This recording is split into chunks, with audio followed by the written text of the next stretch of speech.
Good morning. Thank you for joining us today. I'm Tian, the HR executive at Eco Palace. I've reviewed your application for the sustainability consultant position, and I'd like to understand more about your background, technical expertise, and approach to working with clients.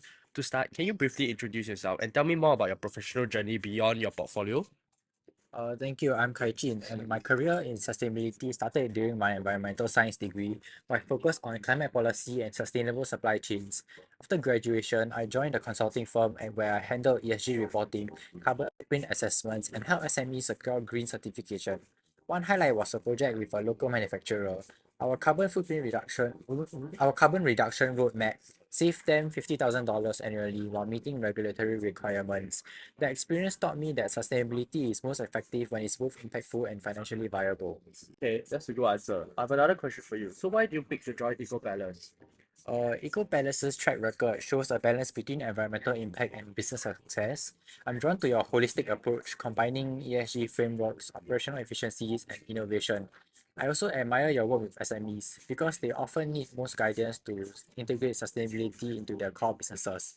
Joining Eco Palace will give me the chance to create tailored solutions that actually get implemented and not just sit in a report. Okay, so what does sustainability mean to you?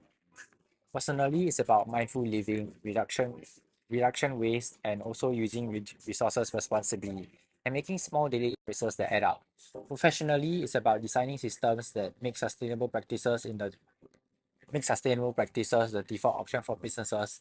I believe the real challenge is creating solutions that are both environmentally sound and commercially attractive so they can scale. Okay, so we've seen what sustainability means to you on a personal level. What about your technical expertise, your real world experiences and technical expertise? How will you calculate a company's carbon footprint? It starts with setting boundaries and deciding whether we are looking at it just from direct emissions or purchase electricity or the full supply chain impact. I collect data such as fuel consumption, energy bills, and procurement records, then apply emission factors from credible sources like IPCC or NEA. Accuracy is key, so I cross-verify figures and present results in CO2 for comparison. Beyond calculation, I also contextualize the data, identifying hotspots so businesses know where to focus reduction efforts first. Okay, can you share a time when you use data to influence a sustainability decision like you mentioned now? Yes, at my previous job, I analyzed utility data for logistics warehouse. I noticed high overnight electricity usage that wasn't operational necessary. I modeled a scenario where idle systems were automatically shut down, showing potential savings of 9% per month. The client was convinced by the clear financial and environmental benefits, and we implemented the change within 2 months. It reinforced the data that becomes persuasive when it's presented in business terms, not just environmental terms. Okay, let's look at your client management skills. If a client is hesitant to invest in sustainable technology due to upfront costs, how will you convince them? I would first acknowledge that concern. Upfront investment can be intimidating. Then I would shift the conversation to lifestyle costs, ROI, and risk mitigation. For example, energy efficient equipment may have a higher initial cost but reduces the utility bills and maintenance expenses over the years. Also highlight intangible benefits, improve reputation, customer loyalty, and readiness for future regulations. Where possible, I will present case studies and help them explore grants or subsidies to ease the financial barrier. Okay, what if a client sustainability score drops this your recommendations? How will you respond? So like they get bad um impacts from your recommendations. I will approach it as a shared challenge and not a failure. First, I will recommend the data to check for accuracy or external factors like market changes. Then I'll meet the client to discuss the possible gaps in implementation. Some things Sometimes change management or staff training is the missing link. From there, I will refine the strategy, potentially introducing quick projects to boost morale while working for the long-term fixes. Okay, let's talk about stakeholders then. Tell me about a project where you had to collaborate with multiple stakeholders with conflicting priorities. I once worked on a green procurement policy where finance prioritized cost controls, while operations wanted flexibility. I facilitated workshops where each group listed non-negotiables and trade-offs. By reframing sustainability as a cost control tool, like negotiating bulk discounts for eco-friendly materials, we found common ground. That taught me that success can come from aligning sustainability goals with each stakeholder's priorities. Okay, sometimes you have to deal with non-technical audiences. Give me an example of a time where you communicated with a non-technical audience. When working with retail marketing team on ESG reporting, I replaced emission factors jargon with analogies, comparing carbon offsets to balancing a bank account so they could grasp the concept quickly. I also used infographics instead of spreadsheets, which made the information more engaging and actionable. Okay, so let's look at a very important question actually that we should have addressed at the start. So why does sustainability consulting even matter in the Singapore landscape?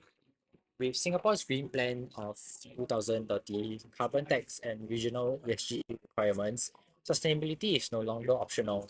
Consulting bridges between the gap, compliance, and competitive advantage in a market where being green can open doors to new customers, vendors, and financing. Consultants help businesses navigate this shift with confidence and measurable results. Okay, so what is the unique value that you can bring to EcoBalance? I combine strong analytical skills with the ability to simplify complex sustainable concepts for clients. I'm able to adapt and quickly comfortable run a carbon footprint calculation or facilitate a strategy workshop. I also bring a track record of implementing solutions that clients can adopt and not just recommend. ESG reporting frameworks are you most familiar with and how have you applied them? I've worked with the URI standards, TFFD recommendations, and SAFB metrics. For example, in one project with a manufacturing client, we used GRI to structure their sustainability closures, ensuring they address material topics like energy use and waste management. We also integrated TCFD principles to map client-related risk and opportunities. This gives investors a clear understanding of how climate change could affect their businesses financially. Having a blend of frameworks ensures the report is both compliant and strategically relevant. Have you worked with sustainability compliance requirements in Singapore? Yes, I've advised SMEs in aligning with the NEA's Energy Conservation Act, the mandatory packaging reporting framework, and carbon tax requirements. For one retail chain, I've developed a compliance checklist and trained their operations team to track metrics like waste disposal and energy use monthly. This proactive approach helped them avoid penalties and position themselves for future green certification. Okay, how will you develop a sustainability strategy then for SME in Singapore starting from zero? First, I will conduct a baseline assessment, understanding their current environmental impact, operational processes, and compliance status. Second, I'll work with leadership to define realistic goals, short-term quick wins, and long-term transformation targets. Finally, I'll create an actionable roadmap, prioritizing initiatives that deliver the highest ROI and align with their business model. For example, if an FME's biggest cost is energy efficiency projects become the starting point. Okay, if you're advising a client with a high energy consumption, what three steps will you recommend first? The first step will be conduct an energy audit to identify inefficiencies. Second step will be implement operational changes like equipment scheduling or process optimization, low cost but high impact fixes. Step three will be explore capital investments in renewable energy or high efficiency equipment, leveraging government grants where possible. This phase approach makes the transition more manageable and financially sustainable. Okay, um, is that all to your answer? Yes. Okay. How will you ensure the accuracy of sustainability reports when you are making sustainability reports?